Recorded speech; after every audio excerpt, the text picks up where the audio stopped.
Hello, hello. Here we are again, coming to you from Broadcast Team Alpha on 44 different platforms around the world.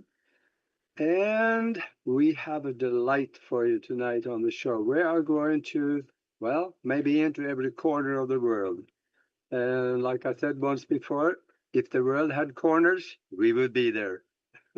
So anyway, I my name is Aage, and I'm the host. And Nori, my co-host, is trying to get in. They have a thunderstorm overhead, and she's got problems with her computer. So we're gonna hope that she will make it in if the thunderstorm move out. So we'll see what we can do about that, or what she can do about that.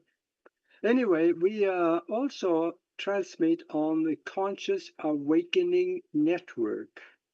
You got to go see those guys because they got close to 50 different shows over there, and good stuff, because that stuff we need to know about. So that is consciousawakeningnetwork.org, and go have a look. You're going to enjoy it over there. And I also want to tell you how you can get a hold of me, or you Imagine get if a every hold of black man. Nori, and you get to broadcastteamalpha.com, find the contact feature, and then send us an email. We'll get the email and we'll get back to you and see what we can do for you. So, and yeah, that's about it for me. I want to talk about the guest because you're going to love this, because we're going to talk about something that a lot of people don't know much about, but they should, because there's phenomenal help in this concept, and that is hypnosis. We have Steve Burgess with us. And for those of you that like to surf the internet while you're listening, you can go to steveburgesshypnosis.com. steveburgesshypnosis.com. Now, he is originally from England, and he is in the process of moving to the United States. He is a hypnotherapist and an author. His last book came out just a few weeks ago, so it's just fresh off the presses, and it's called The Adventures of a Hypnotherapist.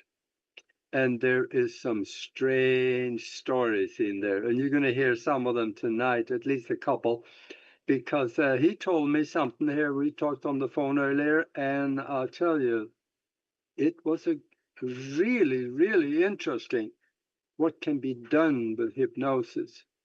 And it also shows us, it shows you that there is hardly anything that cannot be corrected by using hypnosis. And that is, especially with the good ones, they get the experience. For someone that do it all the time, those are the good ones, because it's just like, I used to be a flight instructor, and I tell you, if you're going to learn to fly, find someone that does it every day, because they're good at it. If I got on an airplane now, I haven't flown for many decades, I would probably kill you. So we don't want to do that. And now, and one of the things that I also want to mention about hypnosis, that there is a way to heal illness, and it is done all the time by the good hypnotist. And also find out, what were you doing 425 years ago? Who were you? Past life regressions, it can absolutely be done. So Steve has been doing hypnosis since 1992, and that's 33 years ago. And he has done over 15,000 one-on-one hypnosis sessions. Now, that's a lot of hypnosis. And he also has a YouTube channel that he puts some of these sessions on there for you to see, so you can see what it looks like. You can get to see what it feels like. and what the results are. That YouTube channel is called Hypno 4, the number 4, all. Hypno for all, and that's the numeral 4 in the middle. And you will see what it looks like. And I'll tell you, go visit. I think you're going to love it. So welcome to the show, Steve. Great. Thanks for having me, Olga. That's a great welcome. Thank you. Good introduction. Yeah. Pleased to be here. This is something that is very close to my heart. I've been doing hypnosis since I was probably 19, and I don't want to tell you how old I am now. So, you have been doing it for 33 years.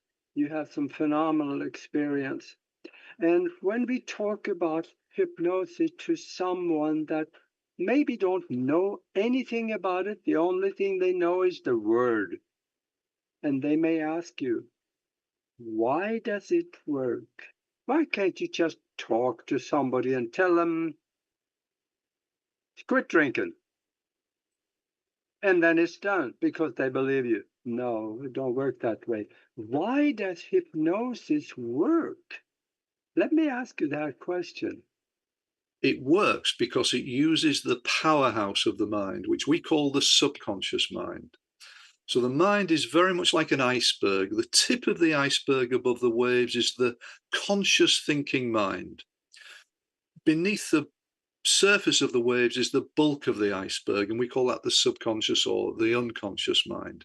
In percentage terms, your conscious thinking mind is something like 0.01%, and the subconscious is 99.99%. So when we're using the subconscious mind, we're using the powerhouse, the engine room of the mind. We're using a part of the mind that has an extraordinary wisdom as well. It knows exactly what we need to do very often to help somebody to get better. So, especially in regression sessions, we can actually ask the subconscious where we need to go, and it will take us there, and it will often do the work. So that's the main reason why hypnotherapy is so very, very effective. And the range of issues that it can help with, Olga. I mean, the standard ones are stopping smoking, losing weight, but, addiction, sexual issues, depression, lack of confidence, phobias, anxieties, relationship issues, etc., etc., etc. And so there are two ways that we use hypnosis, really. The first way is what most hypnotherapists do, which is what we call post-hypnotic suggestion therapy.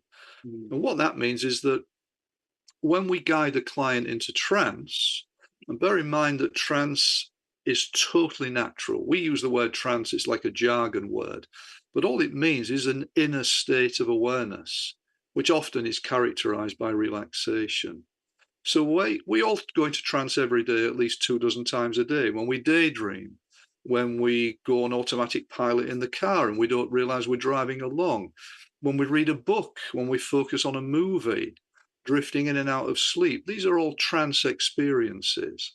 So trance is a completely natural process. And all we're doing in a hypnotherapy session is guiding the client into that gentle inner state. And some people go deeper than others. Then giving suggestions that go into the subconscious mind to help the client to change, to help the client to move on. So if a client comes with an anxiety state, I'll give them suggestions when they're in trance to let go of the anxiety, or from this time on, you'll be feeling much calmer in yourself, you'll feel more at peace, etc. So that's standard hypnotherapy, and that can be very effective. We can take it a stage further with regression, which is where we're going into the emotional roots of an issue. And when we dig through the emotional roots and we release the roots, the weed, if you like, which is the problem or the issue, just dies away and the problem goes away. So there are these two ways of working primarily. Yeah, and that's by someone else hypnotizing a person, but you can also teach them to do it themselves. Mm-hmm. speak on that, because this is something that everybody should learn, because their Mm. life will never be the same if they just start Absolutely. doing it. So self-hypnosis is actually very easy to do. And it really does help if you have a therapist who does it with you, who teaches it to you. You can learn it yourself from a book, but it's more effective to have a good therapist guide you into it, because they can also give post-hypnotic suggestions for the self-hypnosis to succeed in the future. And I've taught many clients self-hypnosis. And I mean, one of the ways we use it is for childbirth, is to help a woman to give birth more naturally, usually without any pain. And so when we do hypnosis for childbirth, a woman is able to take more control of the birthing process. Very often, there's hardly any need for gas or air or anesthesia. Um, the birth is usually speeded up, and the woman So is there are just in four control. She's main just massive relaxing inside herself in this Mm. sort of inner state where her body feels very calm, and that can be so easy to achieve. It really can. Yeah, I remember about a year ago, year and a half ago, I went to the dentist. And you sit there, I was going to do something on the front tooth, and she came out with a needle. And I said, no, no, no, put that away. I don't need it. And she looked like, yeah, really? I said, I use self hypnosis. And she looked at me like a strange animal, because I'm not so sure she has seen that before. Yeah, yeah, yeah, yeah. But it works. Yes, I could feel the vibration, but there were no pain. absolutely. Yeah. And of course, I'm one of the few hypnotherapists in the world who has actually done hypnosurgery with a client many years ago, which helped to save her life, and which was so successful without any anesthesia. You So know, it is so possible to do this. you told me that story. Let's visit that story again, because it tells people what really can be done. Mm. Yeah. If there's a really critical situation, you can Mm. get down there where everything goes away, and you correct the error or the problem, and then Hmm. you're good. Talk Yeah. about this story, because it was so incredible. Well, this is a lady who 29 years ago, in fact, I start the new book, The Adventures of a Hypnotherapist, with this story because it hits people in the face right from the start.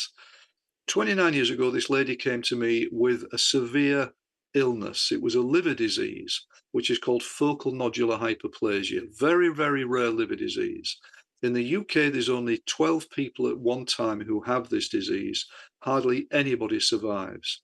And this lady had the most aggressive form of this liver disease. And where it was is tumors grow on the liver. They're not cancer tumors, but the tumors grow to the size of grapefruits, and they push the internal organs all out the way, and they damage the liver, so the liver stops working. So this poor lady sat in front of me. She looked like a stick insect. She'd lost so much weight. She was doped up to the eyeballs on morphine, and she just sat in front of me. She had to be helped to my office by two people. She could hardly walk. And she said, "You're my only hope. My surgeon has given me 6 months to live." He said, "I've just got 6 months to live. He can't help, can't do anything for me." And and my heart went out to her. I mean, this poor woman, she was in her mid-30s. She had a young daughter. She couldn't do anything with her daughter. She was in pain all the time. She couldn't eat. Every time she ate, she vomited, so she lost lots of weight. She just spent all day long laying on the sofa feeling awful. And so I started to talk to her about the emotional causes of illness. Because in my world, every physical illness has underlying emotional causes.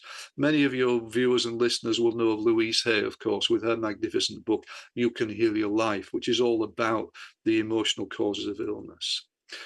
And I talked to her about this, and she immediately understood. And I said, well, we can start working on this at some stage, on the emotional causes, which are always traumas in the past. And those traumas can occur in our present life, in our past lives, or in our ancestors' lives.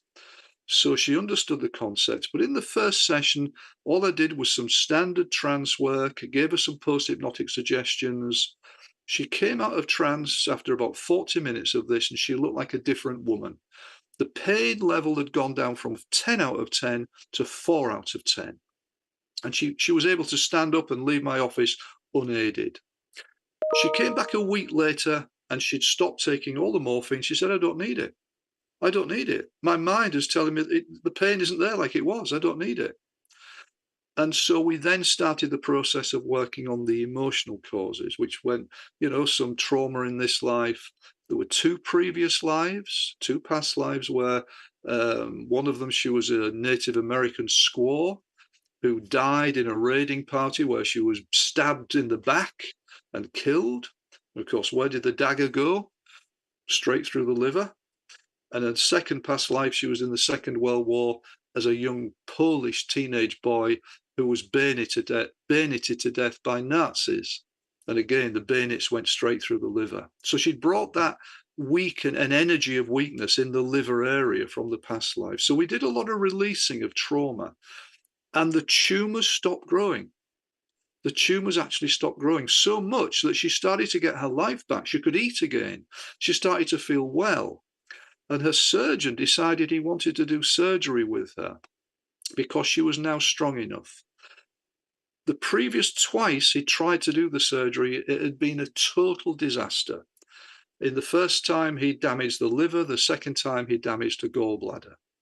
So I said to her, let's do it in hypnosis, not realizing what I would let myself in for. And when I'd said those words, they just came out of my mouth. But the surgeon agreed. So my client and myself, we did a lot of rehearsal to take her body into trance, to anesthetize her body. And on the day of the surgery, I stayed in the operating theatre all the way through the operation, kept her in trance. I guided her on an imaginary journey out of her body, around the universe, around all the stars and the planets. The operation was a total success. It took only 90 minutes. The previous twice, it had taken over 2.5 hours, I think. And at the end of the surgery, the surgeon turned to me. He said, I've never seen anything like this in my career. He said, it was like operating on a dead body. There was no defensive reflexes. And he said, give me one of your cards. We must talk about this. Well, 29 years later, I'm still waiting for that telephone call. But Yeah. the good news is that lady is now 29 years past her die-by date. So that's an amazing example of the power of the mind, and also the power of regression, about releasing emotional traumas that are locked in the body that cause issues. Yeah. Yeah, that's amazing. Another thing that I know have come up on me and a lot of people have asked, and that is, can it be dangerous? Mm. Speak on that a little bit. Well, in one way, if people think about hypnosis as a form of relaxation, because that's really what it is in most cases, is relaxation dangerous? No. And yes, if you've got a therapist who isn't very good at what they're doing, then they may not do a good job. But it's not dangerous just to take somebody into trance and to take somebody into a relaxed state. Regression is a much deeper process, and although it's not dangerous, you need to have somebody who knows what they're doing in regression, because it can be very deep, and there can be some very powerful releasing that can go on in a regression session. And the therapist has to know what they're doing to work on that. But it isn't dangerous. The word dangerous is just something that doesn't connect to hypnotherapy. End of story. Yeah. Yeah, and that, let's say in a past life regression, if you bring them back to a specific time, and in that specific time, they are in a very critical and dangerous and life-changing situation, that could turn into a little bit of a trauma. But what I've done, I always tell them, you are an observer. So now it's not so dangerous anymore because they just see it like it's someone else. Well, that's one way of You, working. We call that disassociation, where you disassociate the client. mhm. I rarely disassociate the client. because Uh-huh. the regression model is that all of our issues come from locked in feelings and emotions from past traumas. So it's about getting those feelings and emotions out. So we see lots of tears. We see sometimes the body shakes and jerks as it releases different energies. But it is completely liberating as long as it's done correctly. So, nobody dies from crying. It's just No. it's releasing emotions. It isn't Yeah. fun, and it isn't fun for the client, but it is very, very effective. But some therapists do disassociate, and there's nothing wrong with that. Every therapist works differently. For me, I tend to go much deeper because I want that release as quickly as possible for the client. Yeah. Release the energies, release the emotions, and they get better so much quicker. Yeah. That makes a lot of sense. Absolutely. Now, we were talking right before we were going live about possible spirit attachments. There may be, we know, well, most of us know there are such things as spirits, but we interact with them, and maybe some of them are a little needy, and we could get attachments. But speak on this a little bit and what you have done to maybe get rid of some of those. Hmm. Spirit attachments, they don't happen all the time. I always say this, but they do happen regularly in therapy sessions, especially in regression sessions. And my belief is that spirit attachments are more common, more prevalent than people think. But not everybody has spirit attachments, far from it.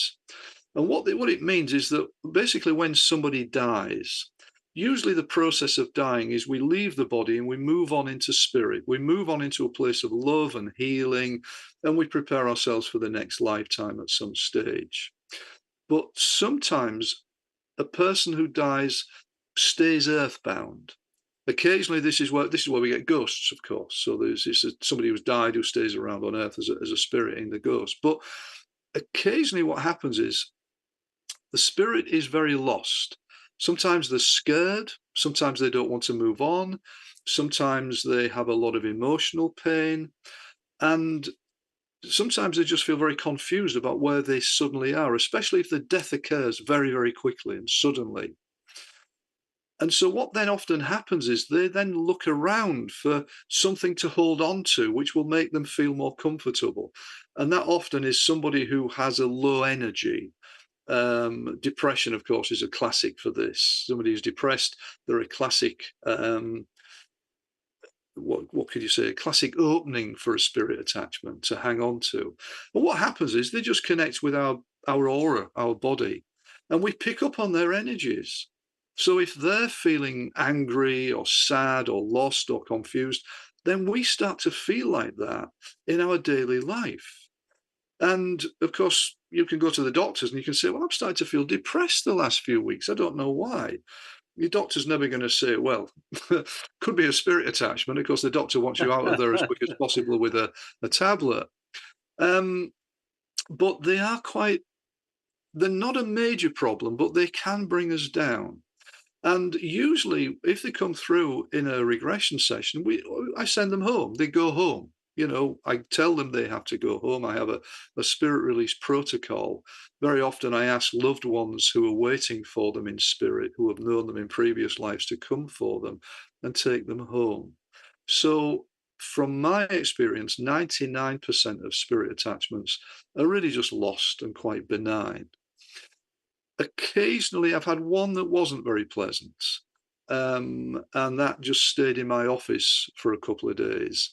And Oh. yeah, so a lady contacted me. She said, my teenage daughter, she's 15, is having problems at school. She can't concentrate, she can't focus, she feels alone, she feels lost, she goes to the playground, doesn't want to hang around with her friends. Can you help us? So I said, yeah, okay, bring her to see me. And so the mum came with the daughter. I'm glad the mum sat in on the session in my office in those days, because she could see that I wasn't leading the girl in any way, because my work is all about the client's subconscious doing the work. I'm just guiding the client. But I asked my usual questions when the girl, how do you feel from day to day? And the girl said, I just feel lost at times. And then occasionally I've looked myself in the mirror and it's as if this half of me out of myself. Now that sent a bit of a chill up my spine. And I thought, that sounds like a spirit attachment, but I won't say anything. So I guided the girl into trance, and I use a technique we call an idiomotor response technique. When my client is in trance, I ask the subconscious to take control of a finger and move a finger just spontaneously. And it just moves all by itself. And if I ask the subconscious to say yes, the finger just moves up in the air. If it says no, the finger stays very still. So the subconscious is guiding me as to where we need to go. And I asked all my usual questions. Is there anything in this lifetime, any traumas in this life causing this depression, or what we want to call it? And the subconscious said, no. Are there any past life causes? No. Are there any ancestral causes? No. Okay, so my next question, are there any spirit attachments? And the finger shot straight up in the air. Bing! Yes. So I then did some work to move the spirits on when this girl was in trance, obviously. And she felt there were two spirits. One was a little boy, and he left very easily. But she said, there's a man, and he's all dressed in black. He's dressed all in black, and he's standing behind you at your bookshelves, looking at your books. Do you know, when she said that, Organ, a chill went all the way up my spine. And the room went cold. The room went cold. And I've often found this. Well, obviously, I do all my work online nowadays, but when I used to do in-house one-to-one sessions, if a spirit attachment came through, often the room would go cold. And this happened. And so I did some work to try and send him off, but we weren't sure if he'd gone. She said, I think he's gone. I'm not sure. Anyway, we finished the session. The mum was very happy because she actually said, I thought there might be a spirit attachment. I didn't want to tell her. And the girl felt much better. So we finished the session. It was the evening. I was working and living in the same building. And after that session, there was a weird atmosphere in the room, in the house. And I felt somebody was watching me. And I went to bed that night and I felt somebody was watching me. And I didn't have a good night's sleep, and I woke up the next morning, and the energy in the office and the house was weird. And so I contacted a friend of mine who was an ex-white witch who used to do house clearancing. He used to clear houses of spirits. And I said, Andy, I think I might have a spook here. Do you mind popping over to check out to see if I've got a spook and to see if you can move it on? Because he specialized in this. And he said, yeah, I'll come over tomorrow, Steve. I said, well, can't you come today, Andy?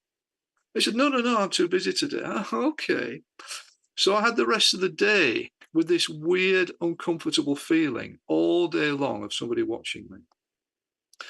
The next morning I woke up and the energy was quite different. And my friend Andy came. He said, it's gone, Burgess. It's not here anymore. He said, I think the energy in this place is far too light for it.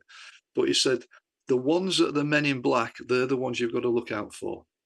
They're not the nice ones. So occasionally there can be one which is not too nice, but most of them are very, very benign and just lost. Yeah, there is something about that color, black. That I'm sorry to say, yeah. is a form of representation of what they are. Yes. Yeah, very much so. So yes. So it doesn't Yeah. happen all the time, but it's an interesting facet of the job of a regression therapist. Yeah, yeah. And now I see that we're down at the bottom of the hour. And for those of you that joined us late, we are talking with Steve Burgess. He is a hypnotist, hypnotherapist, actually. There's a big difference between those two guys. And we're talking about hypnosis and what can be done. What are some of the results and what kind of help people can have? And this is getting interesting. So if you joined us now, you got to go back and watch the rest of it because the good stuff is back there. So anyway, we're going to still have some fun here. And I also what if I was going to ask you, what is your most extravagant past life regression story that you can think of? There are hundreds of them. I mean, in one way, to some degree, it's the healing that can take place. But in another way, it can be the drama of it as well. So let me tell you one from a client who came some years ago, which I covered it. I talk about this in my second book, The Power of Past Life Regression. And this is a lady who came with a severe lower back pain.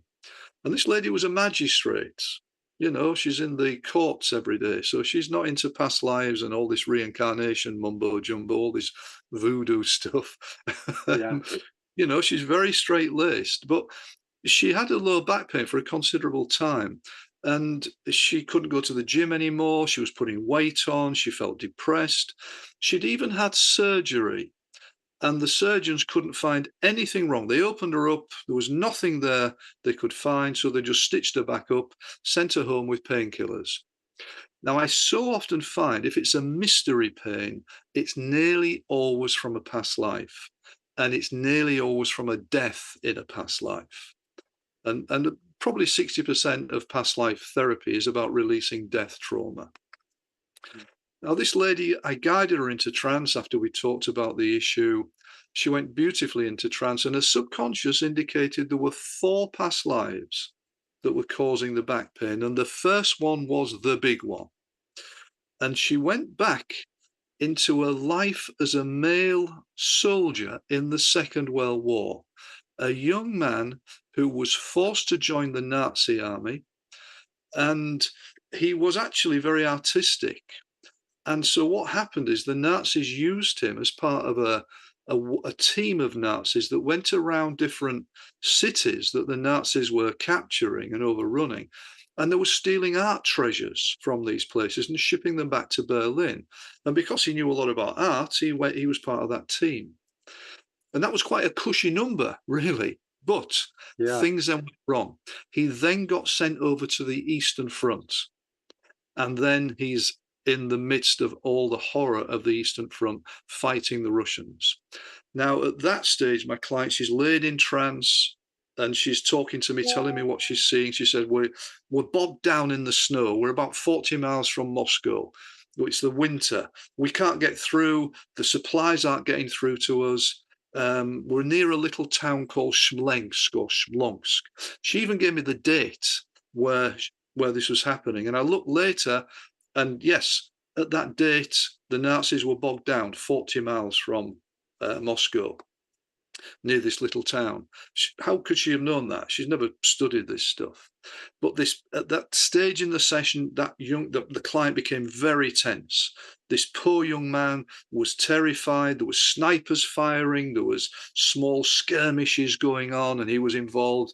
The worst part was he had to kill a young Russian boy in a skirmish, and he couldn't forgive himself for that. So all the time she was totally tense. Her hands were clenched together. Her body was rigid as she was reliving this in the chair. And then that young man made the biggest mistake of his life because somebody told him that behind the lines in a small village that the Nazis had captured, there was an icon in a church that may be worth stealing, an old religious icon. And so this young man, just to get away, thought, I'll go and have a look. And he jumps on a motorbike and starts traveling through the lanes, through the snow, without an armed escort. He thought, well, I'm going behind the lines. Well, what happened then was quite extraordinary, and I'll demonstrate it in a small way, because if I do it as it actually happened on the day, we'll probably blow the speakers out and all your viewers will be jumping. So I said, what's happening now? She said, I've reached the village. She said, it's tiny, just a few hovels and a church. It's completely deserted. She said, I've got off the motorbike. I'm walking through the snow. There's nobody around. I go through into the churchyard. I'm walking towards the church, and then suddenly she screamed and jumped about 3 feet in the air and crashed down in the chair. I've been shot. I've been shot. She's coughing and spluttering. And it took her about 20 minutes to die. A sniper had shot this young man and just left him to die. So, guess where the bullet went? Oh, through the lower back. Exactly where the back pain is, or was in this life. Now, one of the features of regression therapy, we have to go back through it more than once sometimes to fully release the energy. So I took her back through the death again. The second time she jumped 2 feet in the air, and it took 10 minutes to die. The third time she jumped a foot in the air, and it took 5 minutes to die. The fourth time when the bullet went in, she just went, oh, and she died and went into spirit.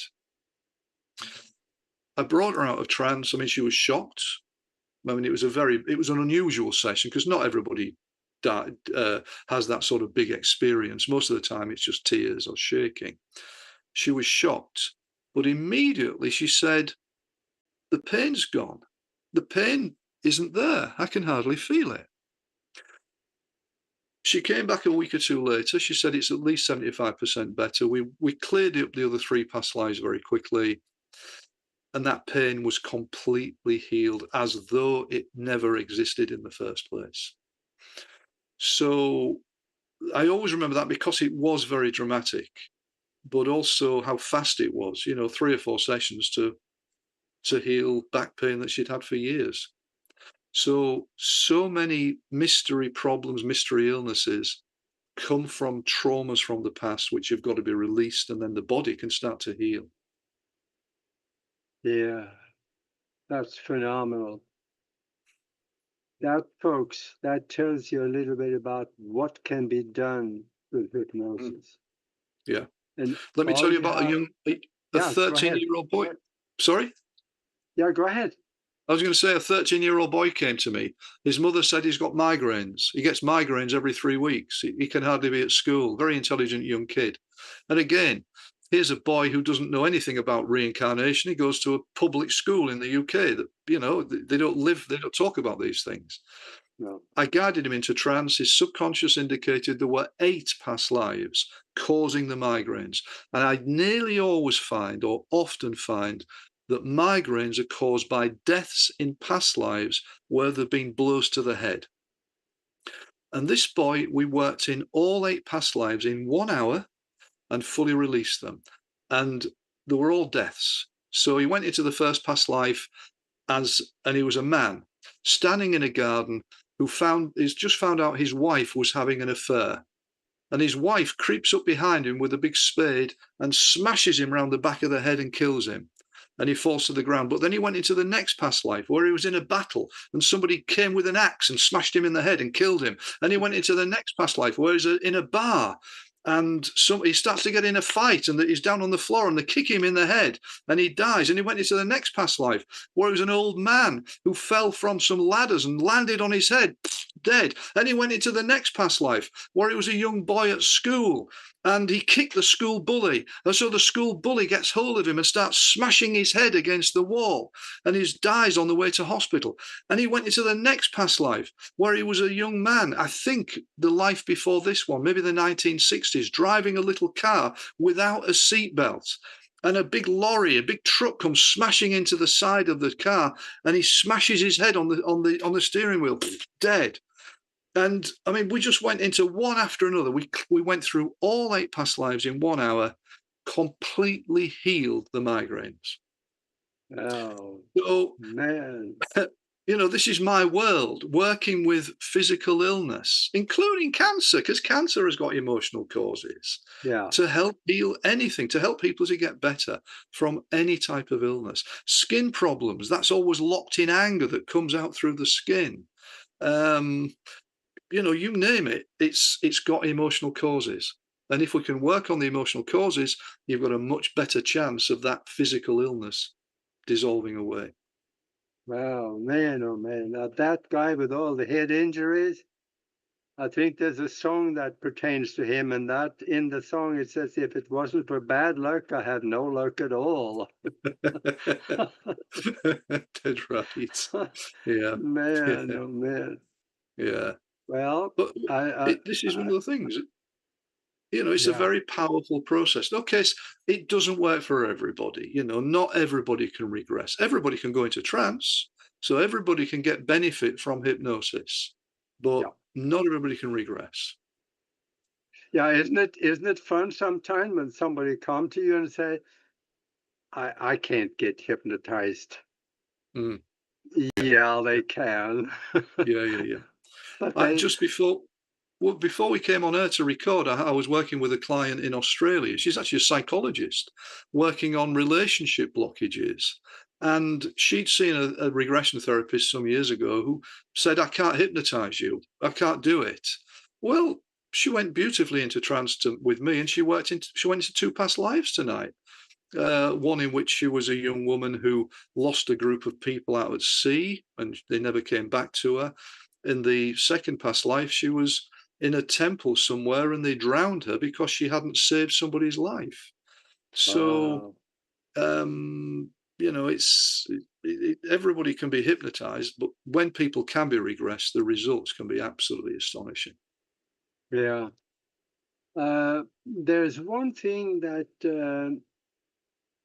I think I want to bring up, and that is there's a little bit of difference between doing hypnosis one to one in the same room when you can see them instead of doing it on the internet.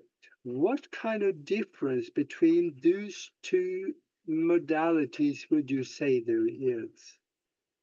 Is it simpler when you're in person than on the internet? I actually think I nowadays say that I think it works better online than it does one to one in house. Now, for what probably 25 years of my life, of my career, it was all about in house sessions. Then I started to do the occasional ones online, and I thought, this is okay, this is working quite well. Um, and then what happened, of course, when the scamdemic happened and everybody went online, then nobody wants to come out and have one-to-one sessions. I went fully online. I nowadays prefer to do them online. As long as I can see my clients, as long as I can hear them, everything works very smoothly. My belief is it works better because I think my clients are more relaxed because they're at home. Think about it. If you have to make an appointment with a therapist, you've got to get in the car or drive there. You've got to battle through traffic. You've got to get the kids sorted or get the dog looked after. You've got to find a parking space. You've got to get to the office, especially the first session, which can be very scary because you've not done this before. Whereas if you're just at home, I'm at home and people are Yeah, just so much more relaxed. So I couldn't, I mean, in a way, for years, I said, you can't do this work online until I started doing it online and then realized, yes, you can. And it yeah. works just as well, if not better. And that's the Mhm. beautiful thing. I mean, now I have clients in 29 countries around the world. So it means anybody everywhere can get hold of good therapists. Yeah. And that guy that came to you and said, I can't get hypnotized, Mm. they can be proven wrong. Very And much they so. love the results. Yes. I think people say that, Olga, because they tend to think hypnosis is like being asleep or in a coma, Yeah. and they expect that type of experience. And of course, it isn't. It's not being asleep. It's just being in a state of inner awareness, which is often accompanied by a state of relaxation. And there are different depths: light trance, medium trance, deep trance. People experience all of these throughout sessions. But as long as people are aware that it isn't sleep, then you're in a trance. We're all in trance most of the time Yeah. without realizing. Uh, I said earlier that people should learn self hypnosis because it's so simple. It's not easy because there's a little bit of effort on your part, Mm, yeah. but it's so simple.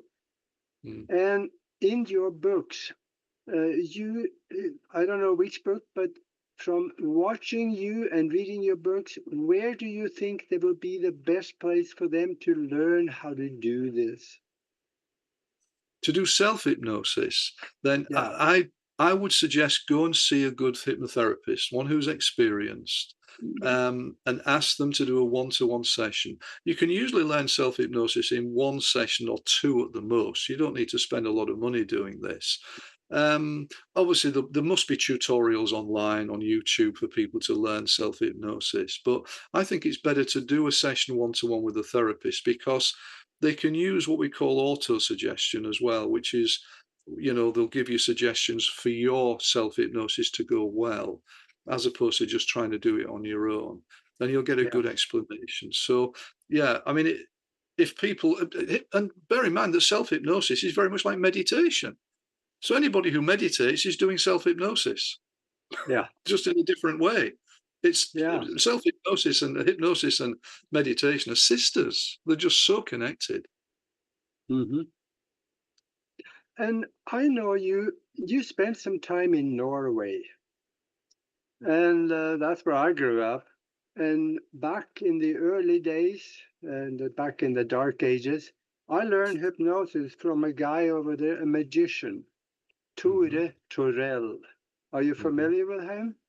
No, I'm not. No, no. No, Good he name. very in Europe. He is very famous magician, and he had a manual, and I was, talking with him and stuff, and that's what I learned from him. He Yeah. said something one time that I asked him about what he was doing on stage with he was hypnotizing people on stage, making them do things, Uh-huh. Yeah. and he said there are some times, he says, I do things that should not work, but it does, and Right. I think I have some helpers on site, spiritual helpers, he meant, that it's Mm, helping him do things. okay. What do Yeah. you think about that statement? Hmm. Well, let me maybe answer that just by mentioning that a stage hypnotist will usually rely on the fact that about 25 to 30% of people are naturally very good at hypnosis. So Yeah. about 25-30% of people go into trance really very easily. And these are the people that a stage hypnotist will want to use. They don't want somebody who's average at hypnosis. I mean, as hypnotherapists, we have to work with everybody, whether they're very good, good, or average at hypnosis. But a stage hypnotist will just use the people who are very good, in which case they're more likely to get the results anyway. Yeah. But as a therapist who works with spirit attachments, who understands the concept of the higher self, because I believe we all have a higher self that connects to higher things, and who's had many different experiences over the years, which have been quite unusual, sometimes of a psychic nature. There is a possibility, of course, that there was some form of help out there. Um, I mean, certainly I've had clients who, when they're in trance, have sometimes felt one of their loved ones is in the room with them. And occasionally we'll get a message from one of who's passed over, a loved one who's died. Mhm. They'll get a message from that loved one. Now, is that imagination? I don't know, but it's unusual when it comes through, and it feels very congruent. It feels very real. And often it comes through with clients who are just very normal people. They're not into spiritual things or psychic things. So, Yes. there are so many different elements of spirit, of clairvoyance, of energy that, I think so many things can happen. But there's a magic in trance. Magic can happen when somebody is in trance. That's one reason why it's so special. It's not Yeah. like going to see a psychologist. It's not like going to see a counselor where you'll just talk. There's some magic that happens when the subconscious gets involved, because the subconscious, I believe, is our higher self. And that may be connected to much higher realms than we even realize. And when that's happening, I mean, I even have occasionally clients who go back into past lives where they've been on other planets as extraterrestrials, and they've been reborn in this life on Earth as star seeds in order to bring down new energies to help with the new awakening that appears to be happening on Earth. Did they Um, talk? Did they talk about what it was like on that other planet? Sometimes, yeah. Yeah. Sometimes they're in quite a physical form. Sometimes it's very non-physical. It's like an energy form that they are.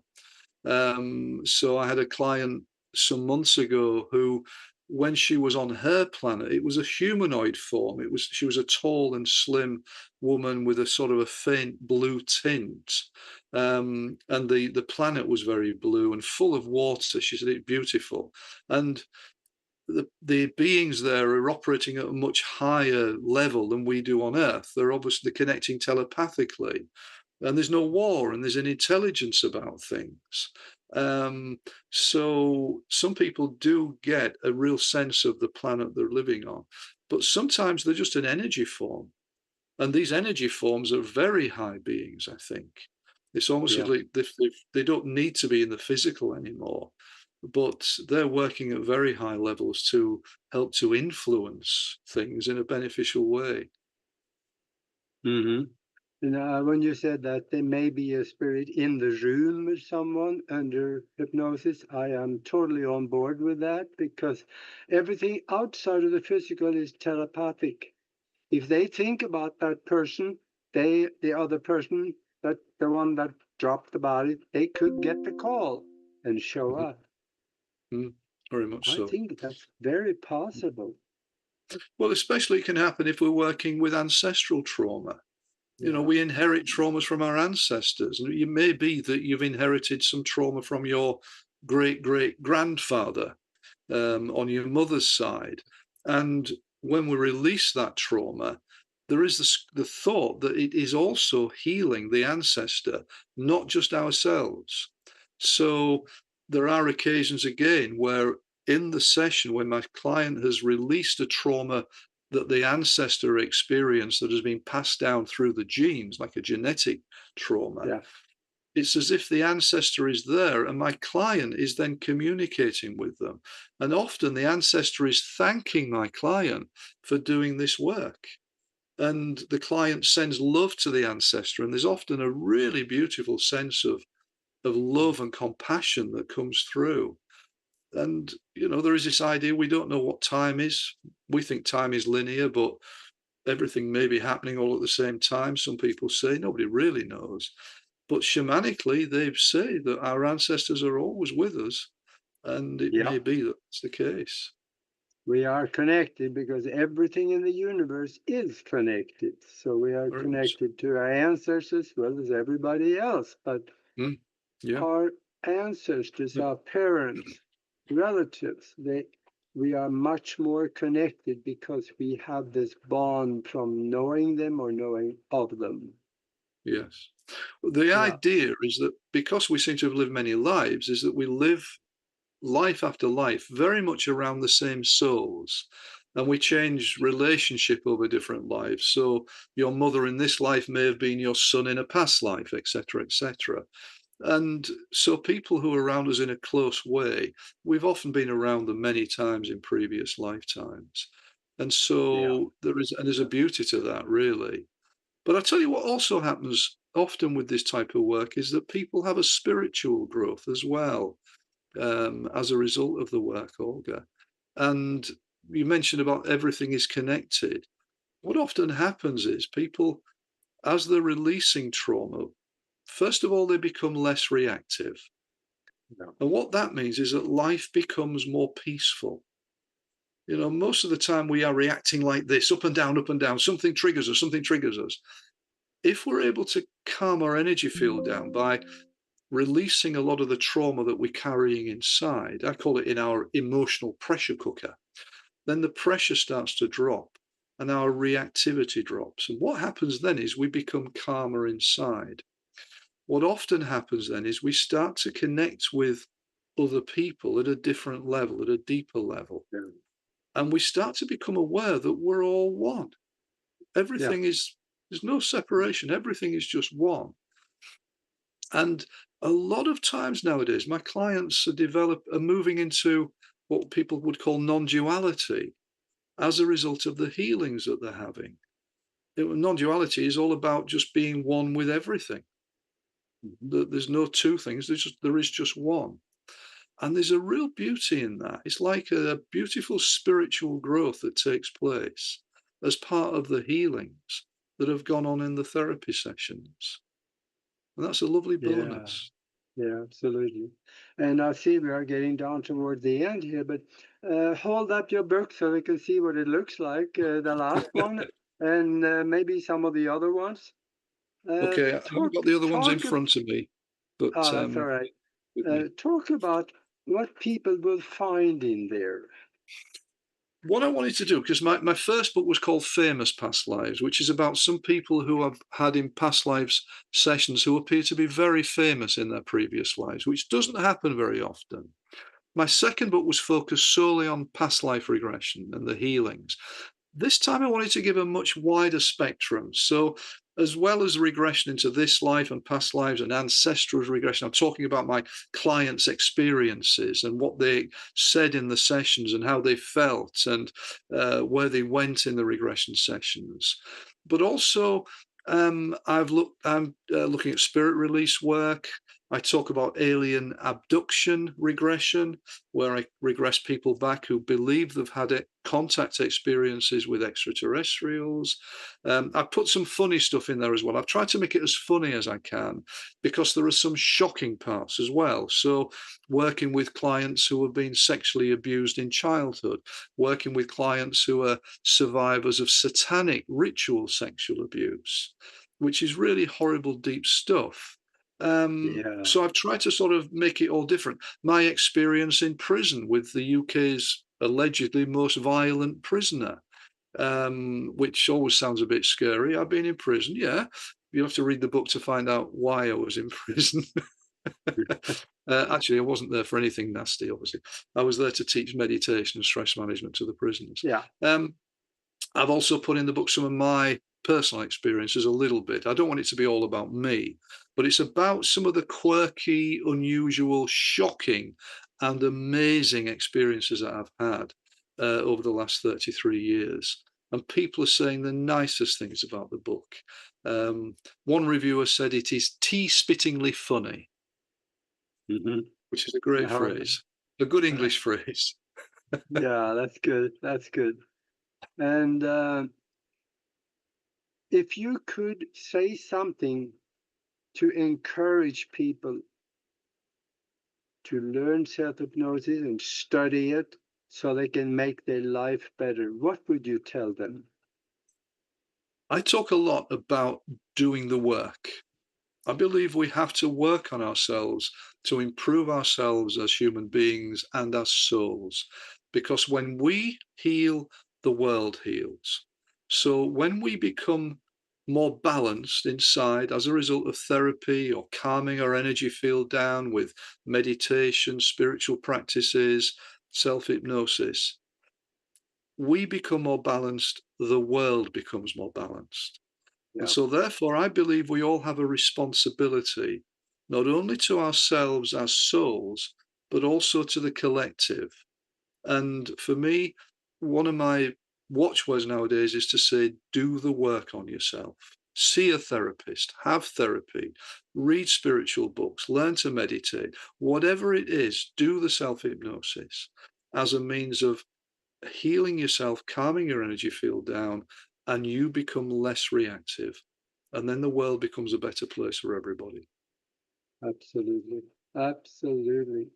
And what I've been saying for a very long time, higher consciousness usually come to people through meditation.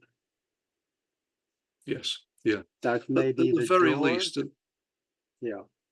if somebody doesn't find it easy to meditate, do Tai Chi, do Qigong. These are movement meditations.